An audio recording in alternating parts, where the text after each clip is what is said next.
Oi pessoal, tudo bem?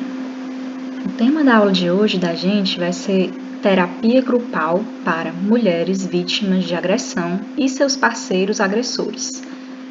Então, é um tema super pertinente, né? Inclusive na disciplina, uma colega, se vocês lembram, né? Eu lembro bem, disse que tinha interesse nesse assunto e por isso eu resolvi aprofundá-lo aqui. E eu gostaria de lembrar a vocês que vocês podem acompanhar a discussão da gente aqui, ela vai estar exatamente relacionada ao capítulo que tem esse título, ok? No livro que a gente está utilizando. Então, eu peço que vocês façam a leitura do capítulo, certo? Com certeza vai auxiliar cada um a conseguir entender de forma mais aprofundada, né, o assunto. Não sei se vocês estão percebendo isso, né? Mas cada tema que a gente aborda com relação a grupos é um mundo.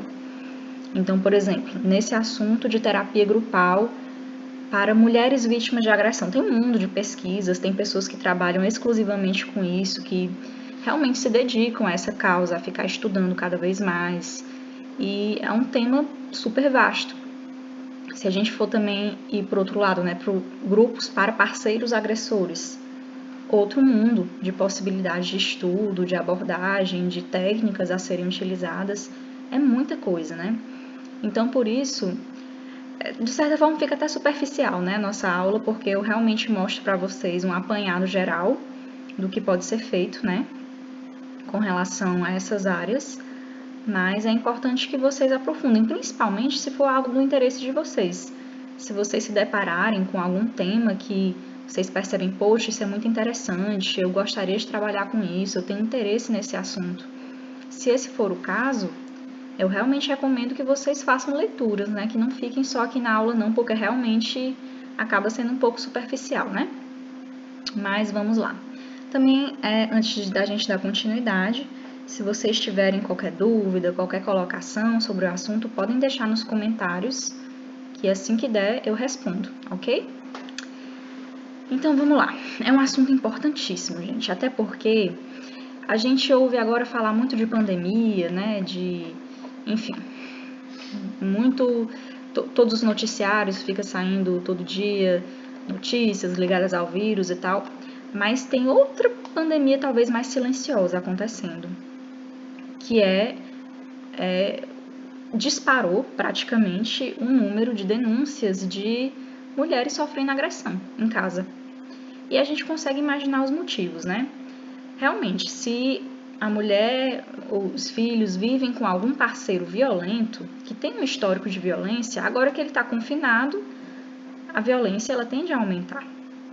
Na verdade, esse período de quarentena acaba sendo fator de risco para o agravamento de qualquer transtorno mental, né? Se a gente parar para pensar, quem tinha depressão, existe uma tendência de dar uma piorada, porque, enfim, a pessoa não pode sair de casa, a vida dela fica muito restrita, ela acaba não podendo fazer o esporte que ela fazia, enfim. A ansiedade também tende a ficar pior, né, com os temores do futuro. Quem tem transtornos mentais mais graves, né, eu tenho tido a oportunidade de acompanhar algumas famílias, tem sido bastante complicado. E com relação ao histórico de violência, não é diferente, né? A gente realmente tem percebido que as mulheres estão sofrendo mais violência, infelizmente, nesse período, pela questão do confinamento, porque ficam presas em casa, não podem sair pela questão do risco de contaminação. As pessoas ficam em casa e fica aquelas emoções à flor da pele, né? Às vezes uma pequena discussão se torna uma coisa de grandes proporções. E se a pessoa já tinha um histórico de praticar violência, existe uma tendência realmente a isso acontecer com mais gravidade nesse momento. Então tem até um movimento nas redes sociais, né? Para quem tem Instagram deve ter acompanhado, né? Que alguns psicólogos até fazem campanha atualmente, denuncie, né? Se você percebe se a sua vizinha está sofrendo violência, se você percebe que tem gritos vindo do apartamento do lado ou da casa vizinha, denuncie, ligue para a polícia, porque está acontecendo bastante, infelizmente. E além de estar acontecendo mais, ainda tem um segundo problema, né? Que por muitos serviços não estarem funcionando, essas pessoas acabam que nesse momento estão tendo menos acesso a fontes de ajuda, válvulas de escape. Então elas ficam tanto mais vulneráveis quanto com menos recursos, né, para conseguirem ser ajudadas. Por isso que se tem feito muito essa campanha mesmo, né? Ajude, preste atenção. Se você percebe que tem alguma coisa estranha acontecendo no apartamento do lado, denuncie. Denuncie, mesmo que seja falso, mesmo que seja alarme falso, é melhor fazer a denúncia.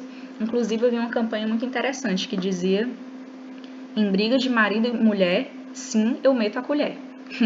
Que é mais ou menos isso, né? Que a gente não deve lavar as mãos, a gente deve ficar atento, porque é uma situação de risco para essas pessoas, né? Então, vamos lá, né? Para tentar entender melhor como ajudar esse público, vamos entender o contexto, ok? Do que acontece. Então, a gente considera a agressão, nesse caso, como qualquer dano físico, social ou psicológico, certo? Você vê que ele é bem amplo. Físico, obviamente, né? É aquele dano em que o parceiro realmente vai agredir, seja bater ou seja uma agressão sexual mesmo, né? Forçar a pessoa a fazer algo que ela não quer fazer, algo sem consentimento. Isso seria dano físico. Dano social seja talvez no sentido de difamar a pessoa, né? Difamar a pessoa publicamente. Muitas vezes, gente, esse dano social ele se dá de forma a impedir que a pessoa tenha acesso aos relacionamentos sociais que ela tinha. Por exemplo, alguns parceiros, vocês já devem ter visto isso acontecer, infelizmente, né? Dizem para suas parceiras, sejam esposas, sejam namoradas, você não pode andar mais com seus amigos, você não pode andar mais com a sua família, eu não gosto deles, não quero que você vá para lá, não quero que você frequente sua igreja, não quero que você faça tal coisa. Meio que vai privando a pessoa das válvulas de escape que ela pode vir a ter. Então, isso também é considerado uma violência, né? Nenhum parceiro tem o direito de exigir que a sua parceira termine relacionamentos, né? Se aquelas amizades, se aquela família, se aquela igreja, se aquele grupo faz bem a ela, se ela gosta, o parceiro ele não tem o direito de colocar limites na liberdade dela de ir e vir, né? Então, inclusive, né, alguns parceiros fazem isso de maneira até a difamar, né, a pessoa. Talvez a mulher insistir em ficar frequentando certos ambientes, ele às vezes espalha histórias. Por exemplo, infelizmente, né, a gente vê casos de parceiros que espalham fotos sexuais da pessoa, né, de modo a fazer ela ficar constrangida e não sair mais de casa, realmente, para ela ficar mais vulnerável. Então, ele às vezes vaza nas redes sociais fotos de imagens sexuais da pessoa, mesmo vídeos, né? Eu já vi isso acontecer, é muito triste. E aí, realmente, a moça, no caso, fica muito constrangida, acaba não tendo mais amigos, tendo pouco contato com a família, até porque fica com muita vergonha disso que foi espalhado. Gente, isso é uma violência muito grande também, né? Inclusive, às vezes dói mais do que a física, né? A física é realmente muito pesada, a violência física ela tem impactos psicológicos, mas essa violência que eu posso dizer que é moral, social, em que eu difamo a pessoa, em que eu espalho intimidades da pessoa de maneira pública, de modo que ela fique constrangida, que ela não tenha mais coragem de sair de casa, isso é uma violência muito grande, gente. E a gente tem que ficar atento a isso também. E também violência psicológica, né? Violência psicológica pode ser todo tipo de discurso que faz a pessoa se sentir, digamos, sem autoestima, né?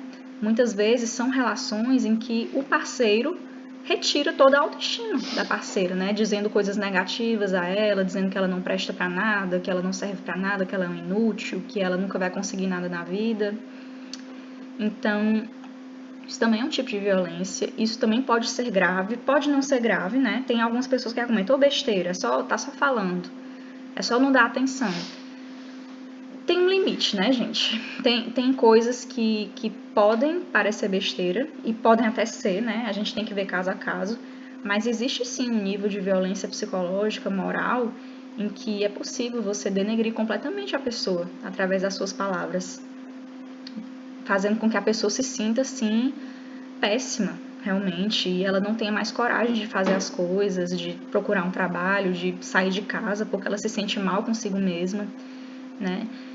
Então, isso também poderia entrar, né? Como essa questão da violência por palavras, ela pode ser um pouco mais relativa, né? Aquilo que se torna violência e aquilo que é somente algo mais superficial. A gente tem que realmente sentar com a mulher e analisar, porque o que vai definir aquele ato verbal, né, como violência, ou simplesmente como algo mais superficial, que é dito de boca para fora, enfim, é realmente o impacto que isso tem na vida da mulher. Você tem que ver, né, se ela foi impactada por aquilo, se ela não consegue pensar sobre si mesma de outra forma por causa daquilo que foi dito a ela, então eu digo que houve uma violência, né? Em algumas pessoas isso vai ter um efeito grande e outras não, né? Então a gente tem que ver realmente o caso a caso. Mas no geral, ainda que eu não possa considerar como uma grande violência, né? São coisas muito negativas, né, gente? Relações em que um parceiro se sente autorizado a dizer coisas negativas da outra o tempo todo, gente, é algo negativo, é um fator de risco que a gente tem que ficar atento. Isso não é uma postura saudável, né? Importante também ressaltar, gente, no geral, vocês vão ver que a maioria da literatura ela é muito voltada para casais heterossexuais.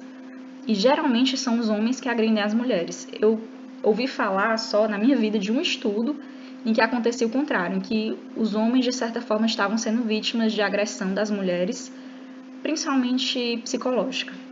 Né? Não era no Brasil, era na Europa.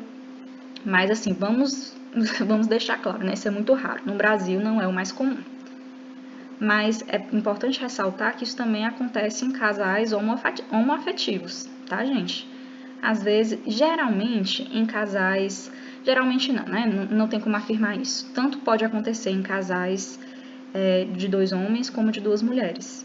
Isso pode acontecer e a gente tem que ter um olhar específico para essa situação também, certo? Que vai ter uma dinâmica talvez diferenciada, mas que também é uma violência, né? Muitas vezes eu já vi agressões acontecerem no contexto de casais de lésbicas, por exemplo. E as pessoas minimizarem essa violência, dizerem, mas com as lésbicas é assim mesmo, faz parte da dinâmica delas, elas gostam. Isso não é verdade, gente. Isso não é verdade. É um preconceito muito grande você afirmar que isso faz parte da dinâmica homoafetiva, né? Não, isso é uma violência e isso tem que ser tratado com seriedade. E essas pessoas, elas precisam ter também a quem recorrer nesses momentos, né? Nunca a gente pode tratar com naturalidade um ser humano agredindo outro ser humano. Isso não é certo, né? Então, a gente não pode ter, principalmente nós como psicólogos, né? Nós não podemos ter esses preconceitos, né? De dizer, eles gostam. Não, né? Ninguém gosta, na verdade. A gente parte desse princípio, que ninguém quer ser agredido, né? É um bom princípio para a gente ter. Então, outra coisa que é importante ressaltar, é muito frequente, né, gente? Talvez eu falando aqui, vocês tenham se lembrado de alguns casos, né? De pessoas próximas que, principalmente quando eu estendi aqui para a questão da violência moral e social, né, e psicológica. Talvez vocês tenham lembrado de alguns casos próximos, porque infelizmente é muito frequente. No Brasil é muito frequente, inclusive a violência física. No Brasil é um problema seríssimo, né? E um dos grandes problemas é que poucas pessoas buscam ajuda para resolver esse problema. Pouquíssimas pessoas. E quando buscam, acaba não tendo nenhuma resolutividade. Por alguns motivos que a gente vai discutir ao longo da aula. Mas, infelizmente, em muitos casos, mesmo quando a pessoa busca ajuda, o problema não é resolvido. Antecipando já algumas discussões, boa parte da baixa resolutividade é porque as mulheres e os homens negam a violência. Então, às vezes acontece uma denúncia, por exemplo, você escuta sua vizinha sendo agredida, aí você chama a denúncia, certo? Aí o juiz, sei lá, o delegado verifica que houve violência e inicia-se um processo, né?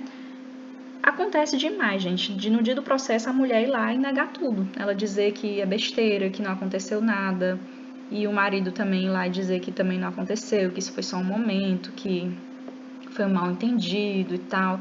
É meio que, usando aquela expressão, né, eles colocam panos quentes na situação. Inclusive, eu posso até relatar de um caso desses que aconteceu na clínica da gente de psicologia do SPA, em que houve uma situação que o juiz obrigou a mulher a fazer terapia, porque ele percebeu que isso estava acontecendo, e aí o juiz pensou, olha, se ela não quer fazer a denúncia, a única coisa que eu posso fazer é obrigar ela a fazer terapia. Então, encaminhou ela para a clínica do SPA, e olha só o que aconteceu, ela só foi uma vez.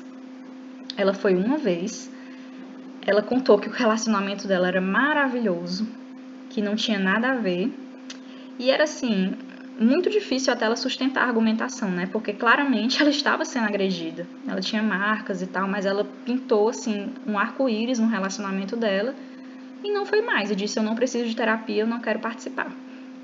Então, esse tipo de atitude, gente, é o que faz a efetividade ser muito baixa, porque quando a pessoa ela chega num ponto dela realmente querer colocar um baixa na situação e querer ajuda, aí é mais fácil a gente ajudar.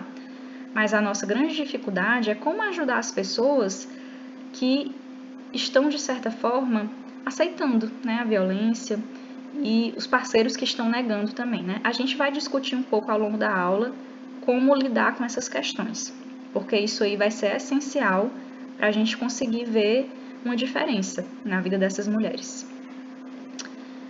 Alguns fatores de risco, certo, gente? Geralmente, essas agressões acontecem em locais de baixo poder aquisitivo. Então, né, em outras palavras, é mais comum, não é exclusivo, certo? É mais comum acontecer em lugares em que as pessoas não têm muito poder econômico, lugares mais pobres, que mais? Não só mais pobres, né, gente? É importante ressaltar aqui, baixa escolaridade também, certo? Porque, no geral, mulheres, quando elas têm mais escolaridade, elas têm acesso a informações que levam elas a questionar essas práticas. Mas, por exemplo, pessoas que não tiveram acesso à educação, enfim, muitas vezes elas percebem isso como de forma muito naturalizada. E aí se torna um fator de risco para isso acontecer. E também lugares em que tem muita cultura de dominância masculina. Acaba que existe uma tendência em sociedades assim de pensarem, poxa, mas é normal, isso acontece. Porque justamente pensam que o homem deve ocupar esse lugar de dominância com relação à mulher. Isso é um fator de risco. Com relação aos agressores, certo? O que geralmente está envolvido na vida do agressor, de modo que ele venha a se tornar um agressor? Então, normalmente são pessoas que... Primeiro, isso aqui é essencial, certo? Para a gente até fazer a intervenção com eles depois. Geralmente são pessoas que testemunharam violência na infância. E em muitos casos, tá, gente? Muitos casos mesmo. São pessoas que também sofreram violência. Então, eles, de certa forma, repetem padrões que eles aprenderam na infância. E quanto mais grave foi a violência na infância, mais grave tende a ser também a repetição, certo? Não são todos os casos, né? Você pode me dizer, mas eu conheço caso tal, em que isso não aconteceu. O agressor nunca tinha sido agredido e nunca tinha visto isso. Pode acontecer, certo? Pode ser que ele tenha aprendido isso não na infância, né? Mas ele aprendeu essa agressividade mais tardiamente na vida, pode ser. Mas assim, é muito comum mesmo, tá, gente? Muito mesmo que esses agressores tenham tido experiências com violência na infância, tá? E normalmente também, até pra gente entender também a importância de intervir junto às crianças, certo? Não só eles participaram de violência na infância, como também essa violência, ela foi naturalizada, certo? Isso é importante pra gente, porque uma coisa é uma criança sofrer uma violência, presenciar a violência feita contra a mãe e entrar na justiça, ver as consequências que acontecem com o agressor, alguém depois fazer um trabalho com essa criança de ensinar, isso foi errado, não se faz isso, isso é uma coisa muito triste agredir uma pessoa, isso provoca dor. Isso é uma coisa. Outra coisa é a criança ser agredida, ver a mãe sendo agredida e todo mundo dizendo para ela que isso é normal, que é assim mesmo, né? Você vê o efeito que isso tem na cabeça de um adulto. Então, é uma coisa muito grave. Outra coisa, normalmente, são adultos que têm valores patriarcais rígidos, né? Eu já falei disso daí, né? Porque eles, de certa forma, tendem a naturalizar a dominância do homem com relação à mulher. Outro fator de risco muito grave é o uso de álcool e drogas. Inclusive, muitas dessas agressões acontecem em contexto de abstinência ou em que a pessoa está sob o efeito da substância. Então, por exemplo, algumas agressões que estão acontecendo nesse momento podem ter a ver com o fato da pessoa, do agressor, não estar tendo acesso a essas drogas ou ao álcool. E aí ele fica mais agressivo, né? Fica muito complicado de lidar com a situação. Com relação aos filhos, já é uma violência por si só o filho presenciar o pai violentar a mãe, certo? Nesses 3 tipos de violência aqui que eu falei pra vocês, é uma agressão. Por quê? Porque o filho ama sua mãe e dói nele, né? De certa forma, ele vê uma violência sendo feita com essa mãe. É algo que é muito difícil, é muito traumático para essas crianças. mas se torna bem mais grave se ele sofre violência também, certo? Inclusive é muito comum, certo? Se o pai bate na mãe, e a gente ouve histórias, né, do filho que tenta intervir, às vezes o filhinho tem 6 anos de idade, tenta se meter na briga para proteger a mãe, e ele acaba sendo violentado também, né? Então, se torna também outra vítima, e a gente também tem que fazer uma intervenção junto a essa criança. Com relação aos meninos, quando eles sofrem violência, geralmente eles desenvolvem agressividade e desobediência, certo? Então, até nas escolas, para a gente ficar atento, né? Se a gente vê uma criança muito agressiva e desobediente, muitas vezes por detrás disso está uma agressão familiar. É bastante comum. Já nas meninas, é mais comum que elas desenvolvam depressão e ansiedade. Então, às vezes a gente vê aquela menina mais retraída na escola, então que está com uns medos muito estranhos. E às vezes a gente vai investigar e é exatamente isso. Então, é importante a gente ficar atento a esses sinais para justamente investigar, né, se é isso que está acontecendo. Vamos lá, como é que a gente faz um trabalho de prevenção, certo? Porque a gente vai se aprofundar nessa segunda parte da aula nos tipos de grupos que a gente pode oferecer para essas pessoas, né? Mas tem grupos que vão focar, digamos, em tratamento, em mudança de comportamento, mas tem grupos também que vão focar mais em prevenção, certo? Então, por exemplo, se você está numa escola, num posto de saúde, no equipamento social, numa comunidade, você pode oferecer um grupo mais preventivo. Ele não precisa ser um grupo ultra focado na violência, não, tá? Mas, por exemplo, o que seria um conteúdo de um grupo preventivo? Primeiro, você vai ter que trabalhar o respeito mútuo entre as pessoas, né? E aí a gente pode até ampliar para não só a questão do sexo, né? Mas também mútuo geral, né? Homens, mulheres, crianças, idosos, pessoas com deficiência, pessoas sem deficiência, enfim. Que as pessoas se respeitem, né? E tolerância zero para com a violência, certo? É muito importante, gente, cada um de nós entendermos, né? Que se a violência está acontecendo, a violência ela não começou no dia que o marido bateu na mulher, não, certo? Vou dizer um exemplo para vocês, certo? Às vezes a gente fica chocado, né, com as histórias que aparecem: namorado estupra namorada, namorado ameaça jogar a namorada do prédio, né? Às vezes aparece no jornal esse tipo de notícia muito triste, né? E a gente pensa, nossa, que monstro. Pois é, só que essa pessoa, ela não se tornou, entre aspas, um monstro do dia para a noite. Ela foi tendo gradativamente várias atitudes de pequenas violências e todos nós fomos sendo coniventes com isso, certo? Vou dar um exemplo para vocês, de uma situação que aconteceu comigo, ok? Uma vez eu estava numa festa, certo? Na minha adolescência, eu percebi que era comum nessa festa, e aí vocês talvez vão se identificar, certo? Porque isso aí é comum em festa de adolescente mesmo.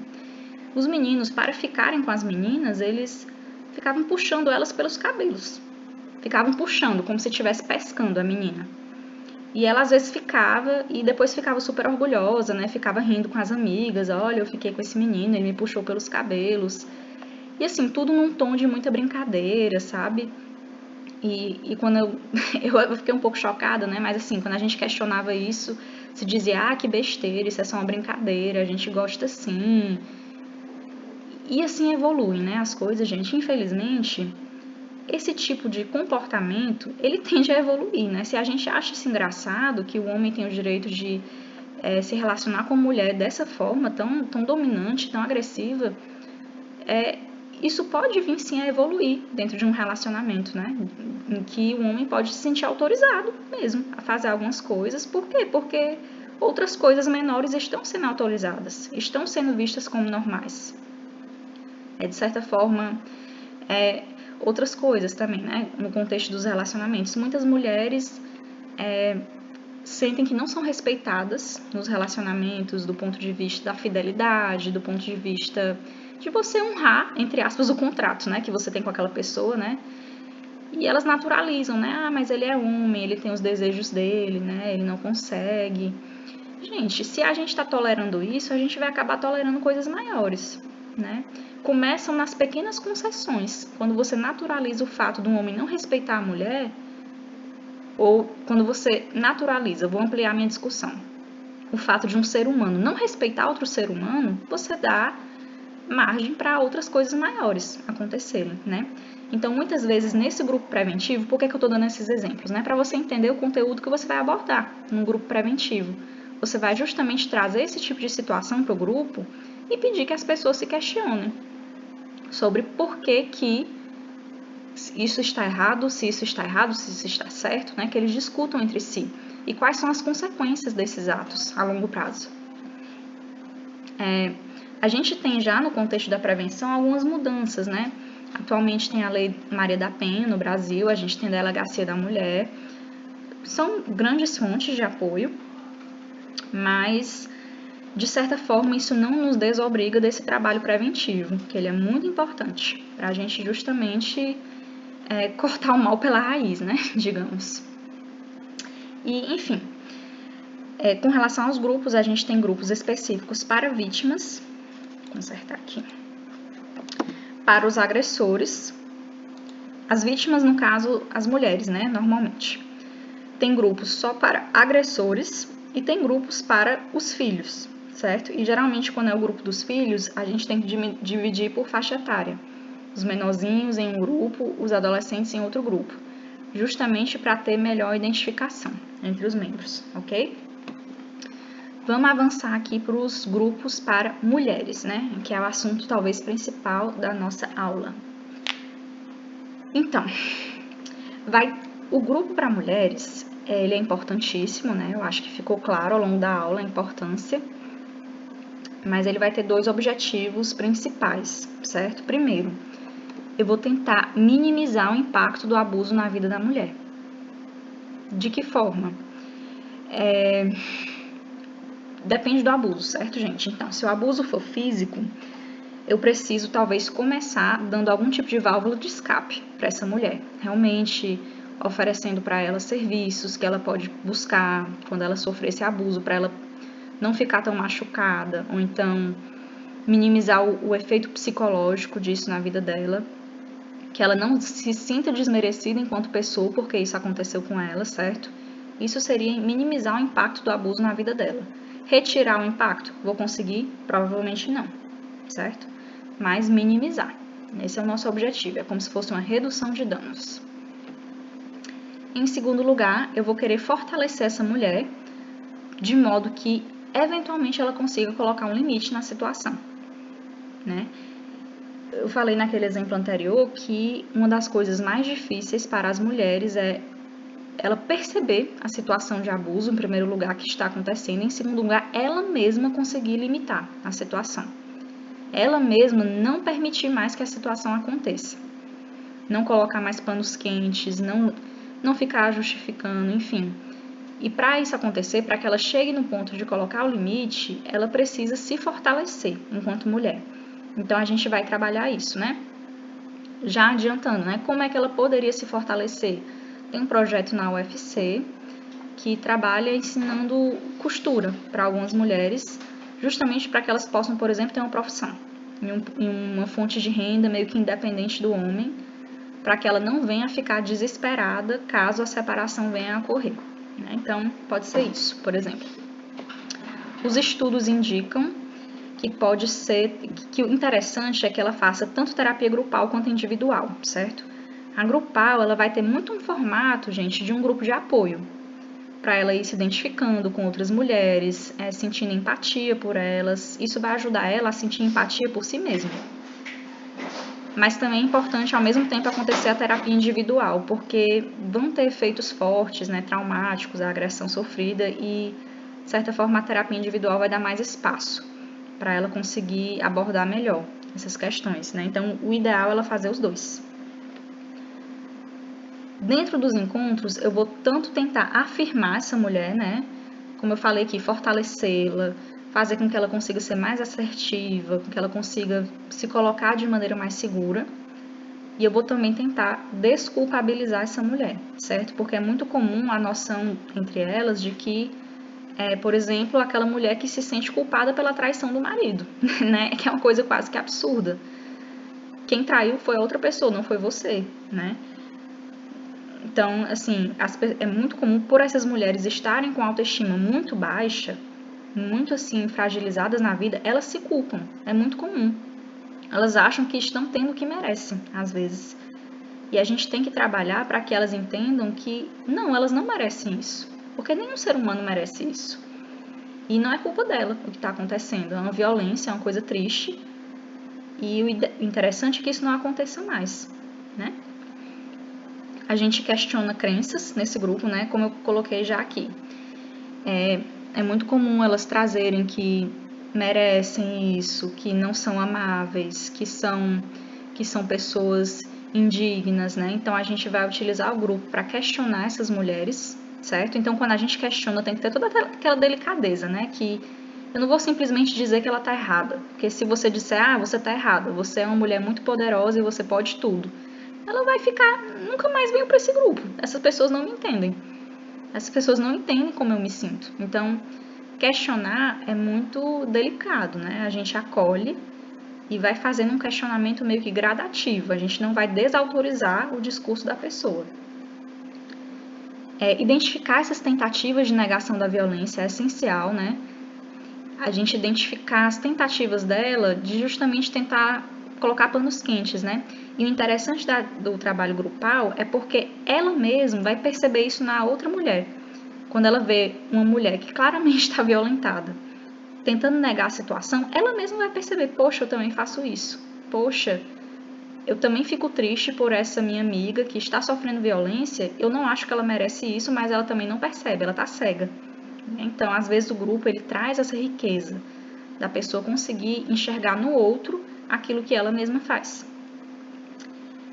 É importante no grupo também a gente descobrir o que mantém essas mulheres nessas relações, né? Isso que é essencial, né, gente? Muitas vezes são mulheres que, às vezes a gente percebe que elas estão na relação porque aquela relação se tornou tudo para elas. É o sustento financeiro, é a única relação afetiva que elas têm, são pessoas muito isoladas, são pessoas muito vulneráveis. Então, para justamente conseguir fortalecê-las, para sair da relação ou colocar limite, não sei, elas precisam descobrir o que está mantendo elas lá, né? Em primeiro lugar. Vocês devem ter percebido também nisso tudo que eu falei, que o grupo ele não vai servir para tratar somente ansiedade e depressão, né? Essas mulheres têm ansiedade e depressão? Provavelmente sim, certo? Provavelmente têm sintomas de ansiedade e depressão. Mas eu não necessariamente vou focar nisso no grupo. Eu vou tratar para além disso, né? Eu vou focar muito nessas crenças, né? E realmente nesses fatores que fazem com que elas se sintam que não merecem uma coisa melhor para si. Importantíssimo também, é essencial, elaborar um plano de segurança. A gente normalmente começa grupo de mulheres que sofrem agressão com esse plano de segurança, né? Vamos elaborar já um plano para, se vier acontecer novamente essa agressão, quem é que você vai telefonar? Você tem para onde ir? Alguma pessoa pode lhe abrigar na casa, enfim. Porque muitas vezes essas mulheres simplesmente não têm. E elas sofrem a agressão e ficam trancadas na casa, porque não tem para onde ir. Então é interessante ir discutindo com elas um plano mesmo, né? O ideal é que não aconteça a violência, mas assim, se repetir, para onde você vai? Quem vai te ajudar? Muito importante elaborar isso. E é essencial para o grupo dar certo, tá, gente? Sem isso daqui o grupo não vai dar certo, não. É proporcionar ganhos na qualidade de vida da mulher. Porque assim, a gente percebe que, vou voltar aqui para cima, muitas vezes o dano físico ele é precedido de um dano social e psicológico. Então, é comum que antes de começar a bater, enfim, que o agressor, no caso, fique colocando limite na vida da mulher. Não saia para tal lugar, não veja tais pessoas, não quero você com amigo, não quero você nessa igreja, não quero você na casa da sua mãe, das suas primas. Vai isolando a mulher. Não use tais roupas. Enfim, vai colocando ela numa situação muito vulnerável. E ela estando nesse nível de vulnerabilidade, ela não consegue sair da violência porque ela está frágil. E a gente tem que, nesses grupos, gradativamente aumentar a qualidade de vida dela, para que ela consiga se fortalecer. Isso é muito importante. Então, muitas vezes os assuntos desses encontros não vão focar, às vezes, nem na questão da relação, não. Vão focar, assim, Você tem vontade de estudar, de trabalhar? Você gosta de algum esporte? Tipo assim, as coisas que dão qualidade de vida mesmo, né? Quem são as suas amigas, os seus amigos que você mais gosta? Quanto tempo faz que você não fala com eles? Por que você não liga para eles, né? Assim, um pouco nessa linha de aumentar a qualidade de vida mesmo dessa pessoa. E aí eu coloquei, gente, aqui um formato muito livre, né? Se você for elaborar um grupo para essas mulheres, você fica muito livre na sua forma de colocar os temas, né, dos encontros, mas eu coloquei aqui para você realmente alguns pontos que são importantes, certo? Agora, como você vai abordar eles especificamente, quais serão os assuntos a cada dia, aí você pode elaborar, você tem liberdade, certo? O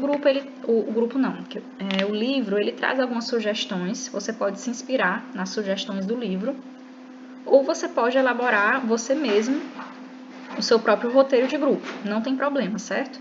Eu acho que levando em consideração esses pontos aqui que eu coloquei, o grupo tende a ter sucesso, ok?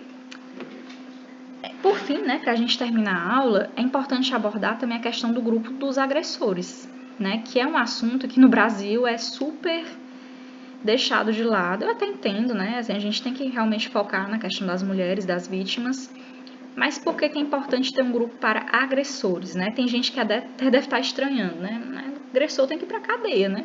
Pois é, gente, mas o problema é que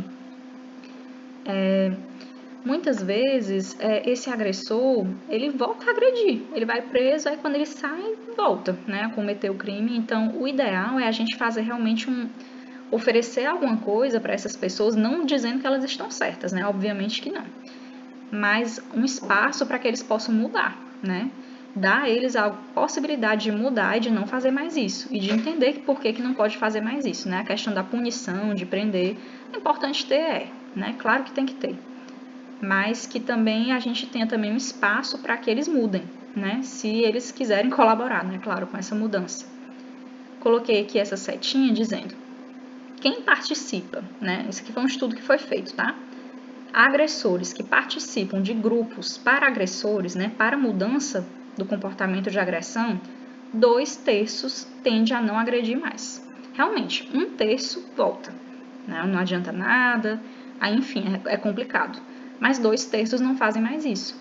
Ou seja, é sinal para a gente de que é interessante realmente fazer um grupo nesse formato. Porque vão ser 2/3 de pessoas que não vão mais agredir essas mulheres, né? E é um ganho para essas mulheres, né? Não é só para os agressores, é um ganho para as mulheres, esse tipo de grupo.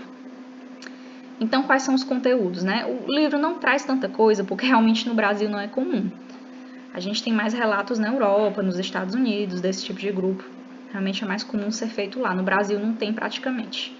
Né? Mas se a gente for fazer no Brasil, o que seria abordado? Né? Primeiro, discutir os papéis do homem, da mulher, justamente para ele entender que a mulher tem a sua importância e que ninguém está autorizado a agredir nenhum ser humano. Basicamente isso, né? Seja mulher, seja idoso, seja deficiente, seja o que for. Ninguém tem a autorização de agredir e de dominar ninguém. Basicamente isso. Principalmente homem e mulher. Assim, não há nenhum motivo para haver essa dominância, né? Essa violência. Isso daí é algo que simplesmente está errado, né? E de certa forma tem que ser desconstruído. Se ele traz essa crença, essa visão, é junto com essa pessoa desconstruir essa visão. Justamente mostrar que não é por aí, não. Outra coisa é essencial. Nesse grupo, vão ser tratados treinamentos de controle de raiva e de estresse.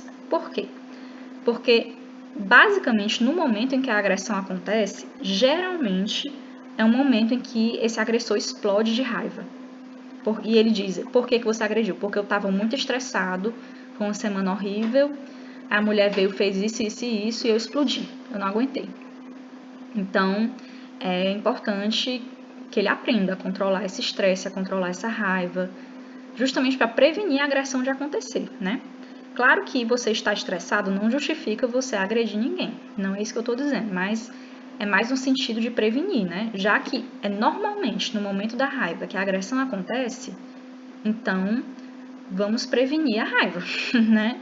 Para justamente fazer a mulher ganhar tempo, Enfim, inclusive a gente tem que às vezes trabalhar as mulheres nesse momento, porque assim, se geralmente o marido agride quando ele está estressado e com raiva, então é interessante que a mulher, por exemplo, a gente pode ensinar para os homens, uma coisa que é abordada nesse grupo, olha, se você estiver ficando muito estressado com raiva, vamos fazer uma estratégia, sai de casa.